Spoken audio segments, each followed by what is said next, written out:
Hello friends, welcome. Last video में हमने पढ़ा नंबर सिस्टम्स के बारे में। एक्सरसाइज 1.1 करी, उसमें हमने कुछ कॉन्सेप्ट सीखे थे। उन्हीं कॉन्सेप्ट का यूज करके आज हम एक्सरसाइज 1.2 करेंगे। ठीक है, उससे पहले हम कुछ कॉन्सेप्ट क्लियर करते हैं, जैसे कि पाइथागोरस थ्योरम क्या होती है और इसे कैसे रिप्रेजेंट करते हैं। ठीक है, इरेशनल नंबर्स को किस तरीके से रिप्रेजेंट करेंगे आप नंबर लाइन पर, ये हमने लास्ट वीडियो में भी देख लिया था, पर इस वीडियो में भी हम बात करते हैं। ठीक है, उसके बाद हम स्टार्ट करेंगे एक्सरसाइज 1.2। तो चलिए शुरू करते हैं। सबसे पहले हम देखते हैं पाइथागोरस थ्योरम होती क्या। अगर हमारे पास कुछ इस तरीके का एक ट्राइंगल है जिसमें कि ए हमारे पास परपेंडिकुलर है, ये वाला ए हमारे पास परपेंडिकुलर है और ये बी जो है ये बेस है, तो इन दोनों के कोनों को जोड़ने वाली रेखा को आप हाइपोटेनस कहेंगे, जो कि हमारे पास यहाँ पर सी दे रखी है। ठीक है, तो पाइथागोरस ने क्या कहा कि जो हमारा हाइपोटेनस का स्क्वायर है वो बराबर होगा परपेंडिकुलर का स्क्वायर प्लस बेस का स्क्वायर। ठीक है, इसमें बता दूं मैं, सी का स्क्वायर जो है आपका, ये जो सी पर हाइपोटेनस है आपका, अगर आप उस सी का स्क्वायर कर दो तो ये बराबर होगा ए के स्क्वायर प्लस बी के स्क्वायर का। ये मैंने यहाँ पर आपको दिखा दिया। यहाँ पर देखिए, हाइपोटेनस का स्क्वायर इक्वल टू परपेंडिकुलर का स्क्वायर प्लस बेस का स्क्वायर। ये आपके पास एक फॉर्मूला है, इसे थ्योरम कहा जाता है। ठीक है, ये पाइथागोरस ने दी थी। इसके बाद यहाँ पर देखिए, जो इस ट्राइंगल के लिए मैं बता रहा हूँ, C square equal to A square plus B square. अगर आप इसको सी स्क्वायर करके लिख लो या फिर हाइपोटेनस पूरा लिख लो, बात एक ही रहती है कि इसने आपने यहाँ पर नेमिंग दे दी है इन सभी भुजाओं को, सी ए बी, तो ये सिर्फ भुजाओं के नाम है। ठीक है, जो आपने करी है, वैसे इन्हें कहा जाता है परपेंडिकुलर, हाइपोटेनस और बेस। ठीक है, ये राइट एंगल ट्राइंगल में लगती है पाइथागोरस थ्योरम। ठीक है, तो जो बेस और परपेंडिकुलर के बीच का जो एंगल होता है वो 90 डिग्री होता है, जो कि यहाँ पर दर्शाया गया है। ठीक है, तो इसी का इस्तेमाल करते हुए आप नंबर लाइन पर रेशनल नंबर्स को रिप्रेजेंट करोगे। ठीक है, चलिए रिप्रेजेंट करते हैं। सबसे पहले मैं √2 को रिप्रेजेंट करके दिखाता हूँ आपको। √2 को रिप्रेजेंट कैसे करेंगे, सबसे पहले मैं आपको बता दूं, अगर आपको किसी भी √2, √3 यानी रूट वाली कोई भी नंबर को आपको नंबर लाइन पर रिप्रेजेंट करना है, तो आपका सबसे पहला स्टेप रहेगा कि आप उस रूट, जैसे मैं रूट एन को दर्शाना चाहता हूँ नंबर लाइन पर, तो सबसे पहले आपको √n-1 को दर्शाना होगा। ठीक है, √n-1 को आपको दर्शाना होगा, तभी आप जाकर √n को दर्शा पाएंगे। जैसे कि अभी मैं बात करता हूँ, √2 को आपको दर्शाना है नंबर लाइन पर। ठीक है, तो कैसे करेंगे, तो सबसे पहले √n क्या हो गया, यहाँ पर √2 हो गया, और हमें दर्शाना किसको है, सबसे पहले हमें दर्शाना होगा 2 - 1 क्या होता है, 1, और जो कि हमारा 1 के बराबर होता है। तो ये 1 कहाँ गया, यहाँ पर आ गया 1। ठीक है, तो नंबर लाइन पर यहाँ आ गया 1, और फिर उसके बाद आपको एक इसके नंबर लाइन के ऊपर, जहां तक आपका ये n-1 जाएगा, वहां पर आपको एक परपेंडिकुलर खींचना है जो कि 1 यूनिट का होना चाहिए। ये मैंने यहाँ पर परपेंडिकुलर खींच दिया, ये है हमारा 1 यूनिट का, और ये भी हमारा कितना हो गया, 1 यूनिट हो गया, क्योंकि सिर्फ कितना था यहाँ पर 1। ठीक है, इस तरीके से आप बेस ले लोगे। अब इन दोनों के कोनों को आप इस तरीके से जोड़ दोगे, फिर आप देखोगे कि यहाँ पर आपका एक राइट एंगल ट्रायंगल बन चुका है। ठीक है, तो आपको ये परपेंडिकुलर पता है 1 और बेस पता है 1, तो हाइपोटेनस निकालोगे। हाइपोटेनस कैसे निकालोगे, पाइथागोरस थ्योरम लगाओगे, जिसमें कहा गया था हाइपोटेनस का स्क्वायर इक्वल टू परपेंडिकुलर का स्क्वायर प्लस बेस का स्क्वायर, यही तो कहा गया था। ठीक है, तो चलिए करते हैं। तो हाइपोटेनस का स्क्वायर इक्वल टू, आपके पास परपेंडिकुलर 1 का स्क्वायर, बेस क्या है 1 का स्क्वायर, तो फिर क्या आ गया यहाँ पर 1 + 1, 1 का स्क्वायर 1 होता है, तो 1 + 1 2 आ गया। 2 क्या आएगा, आ गया आपके पास हाइपोटेनस का स्क्वायर, पर आपको तो हाइपोटेनस चाहिए, तो हाइपोटेनस जब इस रूट को इधर लेके जाओगे, स्क्वायर को इधर लेके जाओगे, तो ये क्या हो जाएगा, रूट में चेंज हो जाएगा, तो यहाँ पर आपका आ जाएगा √2। तो ये आ गया आपका √2। ठीक है, अब √2 आ गया आपका हाइपोटेनस। तो आप कहोगे कि सर हमें तो √2 को ही दर्शाना था। तो आपको क्या करना है, जिसको भी आपको रिप्रेजेंट करना है तो आप उसे हाइपोटेनस में ले आइए। तो यहाँ पर हाइपोटेनस क्या आ गया, √2। अब आप क्या करोगे, यहाँ 0 से लेकर यहाँ तक, 0 से लेके यहाँ तक, ये जो पॉइंट है यहाँ तक आप प्रकार में इसको सेट करोगे। सेट करने के बाद एक आर्क खींच दोगे इतनी ही बड़ी यहाँ से, जो कि नंबर लाइन को कट करती हुई जाएगी। जहां पर भी आपकी ये लाइन कट करेगी, जैसे इस पॉइंट पर कट कर रही है, तो यही आपका √2 होगा। तो ये तो हो गई हमारे √2 को कैसे आप रिप्रेजेंट करोगे। इसके बाद √6 की बात करते हैं, क्योंकि √2 आसान था। अब √6 की बात करते हैं, ठीक है। जो हमारे स्टेप्स हैं वो सेम रहने वाले हैं, बस थोड़ा बहुत चेंज आएगा। देखिए यहाँ √6 को करना है। रूट से मैंने क्या कहा था आपको, अगर आपको कोई भी रूट वाली संख्या को रिप्रेजेंट करना है तो आप उससे एक कम वाली संख्या को पहले रिप्रेजेंट करोगे। तो √6 है, तो एक कम क्या होगा इसका, √5। √5 को हमें पहले यहाँ पर दर्शाना पड़ेगा। तो √5 कैसे दर्शाएंगे, अब यहाँ पर देखिए परफेक्ट स्क्वायर नहीं बन रहा है, ठीक है। अब √5 को भी दर्शाने के लिए आपको फिर से एक कम करना पड़ेगा। यहाँ पर आ गया √4, एक कम फिर से कर दिया, क्योंकि परफेक्ट स्क्वायर में आ जाएगा तो आपको बेस सही से मिल जाएगा। √4 को आप क्या कह देंगे, √4 हो जाएगा आपका 2। तो यहाँ पर आपको बेस मिल गया 2 का।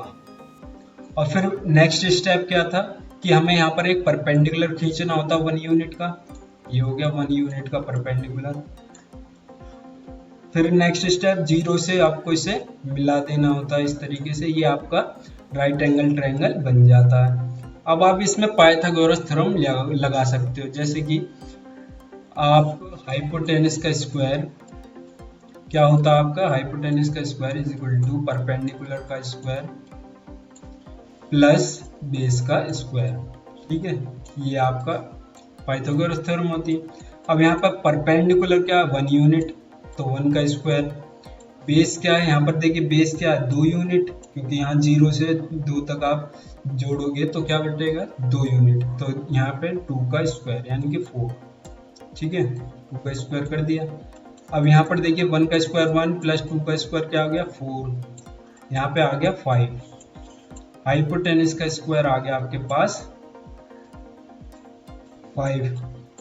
तो हाइपोटेनस क्या आ जाएगा आपके पास, हाइपोटेनस आ जाएगा आपके पास √5। अब मैं आपको बता दूं, ये जो √5 आया है ना, ये प्लस माइनस दोनों में आया है। जब आप स्क्वायर को दूसरी तरफ ले जाते हो तो ये प्लस माइनस दोनों के लिए देता है। अब यहाँ पर क्या होगा कि हमें पॉजिटिव की तरफ ही बनाना था, जब ये उन्होंने क्वेश्चन में पॉजिटिव दिया, वरना नेगेटिव देता, ठीक है। नेगेटिव की तरफ देगा तो आप इसे नेगेटिव की तरफ बना के, जैसे पॉजिटिव के लिए कर रहे थे वैसे ही नेगेटिव के लिए कर दोगे, ठीक है। तो ये आ गया हमारे पास हाइपोटेनस √5।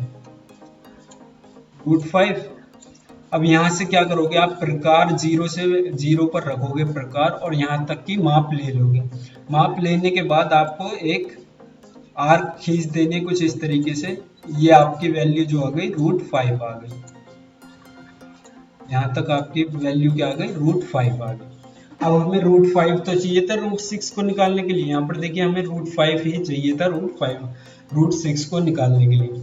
अब क्या करेंगे, अब यहाँ से यहाँ तक की वैल्यू जो हो गई आपके पास वो हो गई √5। अब जो आपका बेस हो गया ना वो √5 है। फिर से स्टेप दोहरा दीजिए, क्या हो जाएगा, पहले मैं इसे क्लियर करके दोबारा बता देता हूँ। अब यहाँ से यहाँ तक की √5 हमारा निकल चुका है यहाँ पर, जो कि हमें यहाँ पर आया था कुछ, ठीक है, √5 था यहाँ पर, ओके। तो यहाँ से यहाँ तक की वैल्यू क्या हो गई, √5 हो गई। फिर मैंने क्या कहा था कि आपको यहाँ से 1 यूनिट की क्या खींचनी है, परपेंडिकुलर खींचनी है, तो ये हो गई 1 यूनिट। फिर उसके बाद 0 से आपके इस कोने को मिला देना, तो आपका ये हाइपोटेनस आ गया, ठीक है। अब इस वाले ट्रायंगल में लगा दीजिए पाइथागोरस थ्योरम, ठीक है। पाइथागोरस थ्योरम लगाओगे तो क्या होगा, हाइपोटेनस का स्क्वायर इक्वल टू परपेंडिकुलर का स्क्वायर प्लस बेस का स्क्वायर, यही तो होता था। ठीक है। परपेंडिकुलर क्या है हमारे पास 1 का स्क्वायर, तो 1 का स्क्वायर 1 होता है। बेस क्या √5 का स्क्वायर कर दीजिए आप, ये हो गया √5 का स्क्वायर। अब स्क्वायर से ये रूट कट जाता है, ठीक है, रूट कट गया तो क्या बचा 5, 5 और 1 6, 6 आ गया। हाइपोटेनस का स्क्वायर हमारे पास आ गया 6, तो हाइपोटेनस क्या आ गया हमारे पास √6। अब ये भी आपका प्लस माइनस दोनों में आएगा, तो आपको प्लस वाली वैल्यू लेनी। तो हाइपोटेनस क्या आ गया आपका √6। अब जब आपका हाइपोटेनस √6 आ जाए ना, तो मान लीजिए आपने रिप्रेजेंट कर लिया। अब आपको क्या करना रह जाता है, आपको 0 पर अपना प्रकार रखना, और यहाँ तक कि ये जो कोना है यहाँ तक कि आपको माप लेनी है, और उसके बाद एक आर्क खींच देनी है। तो जहां पर भी आपको इंटरसेक्ट करता हुआ दिखाई दे नंबर लाइन को, वो आपकी वैल्यू हो जाएगी √6, ठीक है। तो कैसे करा हमने अगर आपको रूट वाली कोई भी संख्या निकालनी है तो उससे एक पहले वाली निकाल लीजिए, ठीक है। जैसे कि √6 के केस में था कि हमने √6 को निकालने से पहले हमें √5 को हमने रखा यहाँ पर, ठीक है, √5 को हमने दर्शाया, उसके बाद हमारा √6 निकला, ठीक है। तो चलते हैं नेक्स्ट क्या है हमारे पास, एक्सरसाइज करते हैं हम। ये है हमारे पास पहला क्वेश्चन। इसमें कहा state whether the following statement are true और फॉल्स, जस्टिफाई योर आंसर। यानी कि आपको ट्रू और फॉल्स बताने हैं और अपने आंसर्स को जस्टिफाइड करना है, यानी कि बताना है क्यों, ठीक है। तो फर्स्ट है इसमें every irrational number is a real number. तो मैंने आपको क्या बताया था, रियल नंबर आपके पास कौन कौन से होते हैं, irrational number plus rational number, ठीक है। तो जब ये यहाँ पर देखिए क्या पूछा कि हर एक इरेशनल नंबर रियल नंबर है। जब रियल नंबर जो है इरेशनल प्लस रेशनल से ही बना है, तो इरेशनल तो हर एक इरेशनल नंबर तो रियल नंबर होगा ही, ठीक है। तो ये आपकी ट्रू हो जाएगी कंडीशन। इसके बाद नेक्स्ट देखिए, नेक्स्ट पूछा हमसे every point on the number line is of the form of m where m is a natural number. चलिए देखते हैं, इसमें पूछा गया है कि जो भी आपके नंबर लाइन पर नंबर्स होते हैं वो √m की फॉर्म में पाए जाते हैं, ठीक है।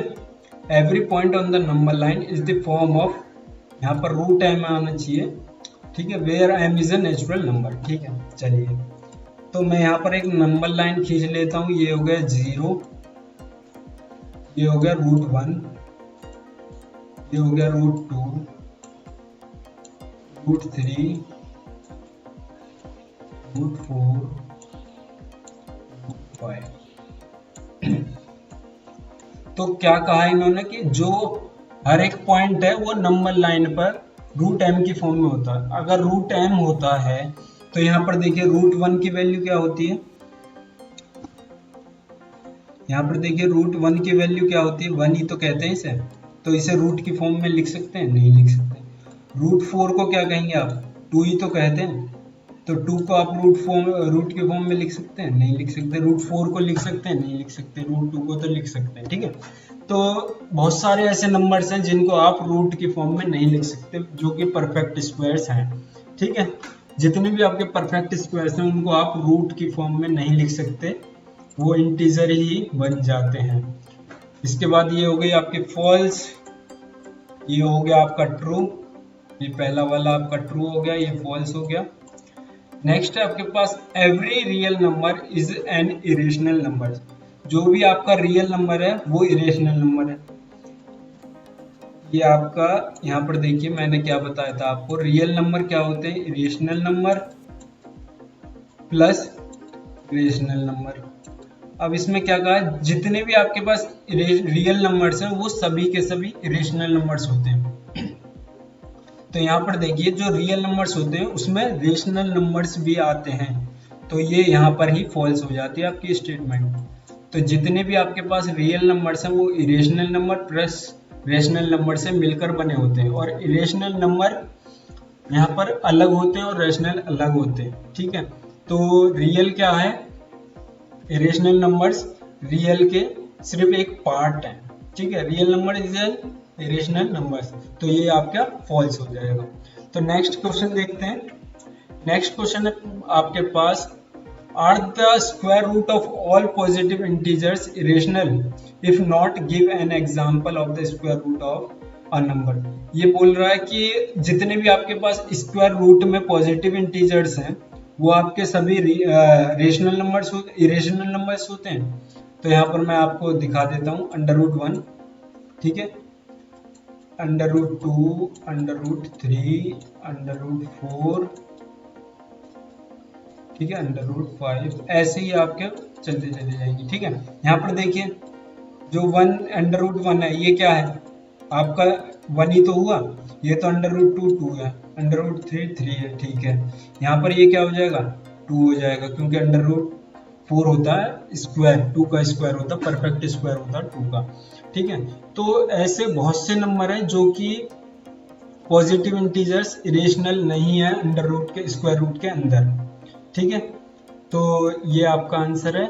इसके एग्जाम्पल आप लिख सकते हैं √1, √4, √8, √16, 8 नहीं लिख सकते, √16, √9, √25, आप ये सब लिख सकते हैं। मैं लिख के बता देता हूँ, √1 जिसे हम 1 कहते हैं, √4, √9, 3 का स्क्वायर होता है, √25, 5 का स्क्वायर होता है यहाँ पर, और एक ये 4 का स्क्वायर होता है। बहुत सारे आपके जितने भी स्क्वायर रूट्स हैं वो परफेक्ट, अगर परफेक्ट स्क्वायर की फॉर्म में है तो वो इरेशनल नहीं होंगे, बाकी आपके इरेशनल होंगे, ठीक है।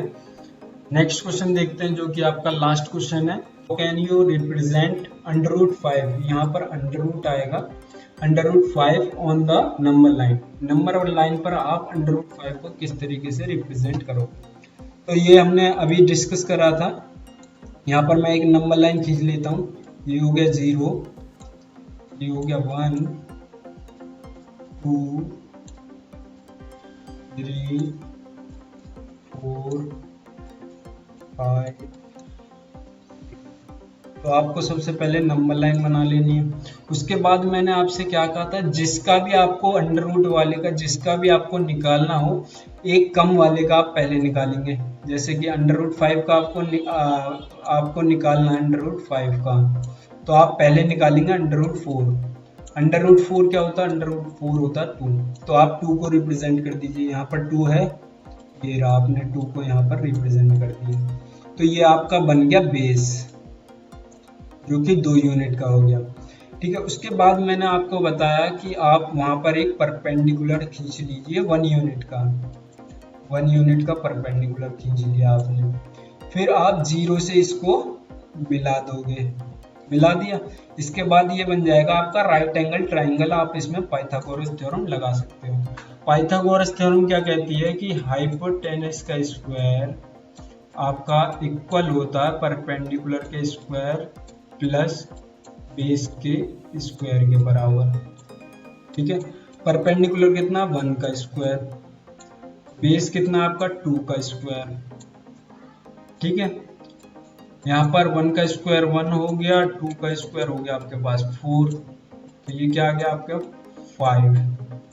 हाइपोटेनस का स्क्वायर आ गया आपके पास 5, तो हाइपोटेनस क्या आ जाएगा आपके पास प्लस माइनस √5।